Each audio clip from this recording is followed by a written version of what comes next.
Chapter 6.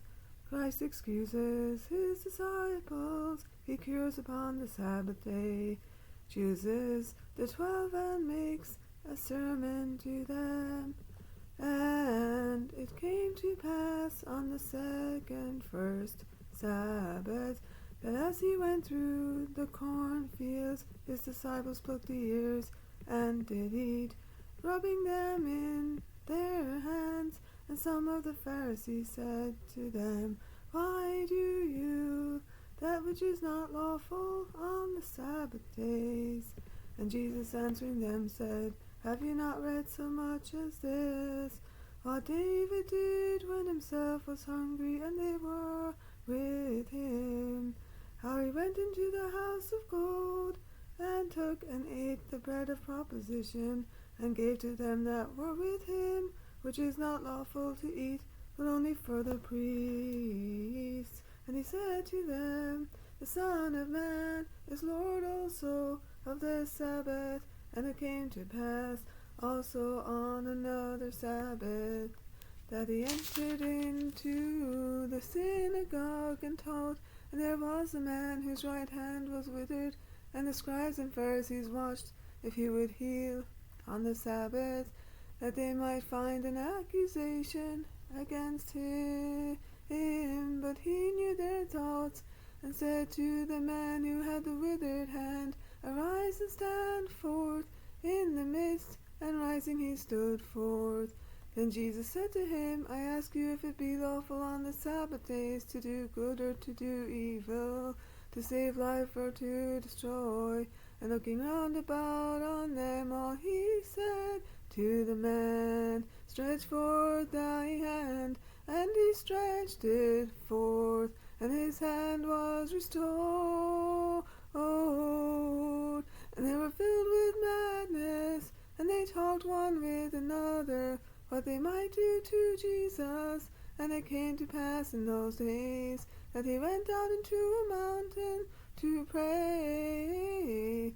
And he passed the whole night in the prayer of God. And when day was come, he called unto him his disciples, and he chose 12 of them, whom also he named apostles: Simon, whom he surnamed Peter, and Andrew, his brother, James and John, Philip and Bartholomew, Matthew and Thomas, James the son of Alphaeus, and Simon, who is called Zelotes, and Jude the brother of James, and Judas Iscariot, who was the traitor. And coming down with them, he stood in a plain space, and the company of his disciples, and a very great multitude of people from all Judea and Jerusalem and the sea coast, both of Tyre and Sidon, who were come to hear him and to be healed of their diseases. And they were troubled with unclean spirits, and were cured. And all the multitude sought to touch him, for virtue went out from him, and healed all. And he, lifting up his eyes on his disciples, said, Blessed are ye poor, for yours is the kingdom of God. Blessed are ye that hunger, now for you shall be filled. Blessed are ye that weep, now for you shall laugh. Blessed shall you be when men shall hate you, and when they shall separate you, and shall reproach you, and cast out your name as evil for the Son of Man's sake. Be glad in that day, and rejoice, for behold, your reward is great in heaven. For according to these things did their fathers to the prophets. But woe to you that are rich, for you have your consolation. Woe to you that are filled, for you shall hunger. Woe to you that now laugh, for you shall mourn and weep. Woe to you when men shall bless you, for according to these things did their fathers to the false prophets. But I say to you that hear, love your enemies, do good to them that hate you, Bless them that curse you, and pray for them that calumniate you. And to him that striketh thee on the one cheek, offer also the other. And him that taketh away from thee thy cloak, forbid not to take thy coat also. Give to every one that asketh thee, and of him that taketh away thy goods ask them not again. And as you would that men should do to you, do you also to them in like manner. And if you love them that love you, what thanks are to you? For sinners also love those that love them. And if you do good to them who do good to you, what thanks are to you? For sinners also do this.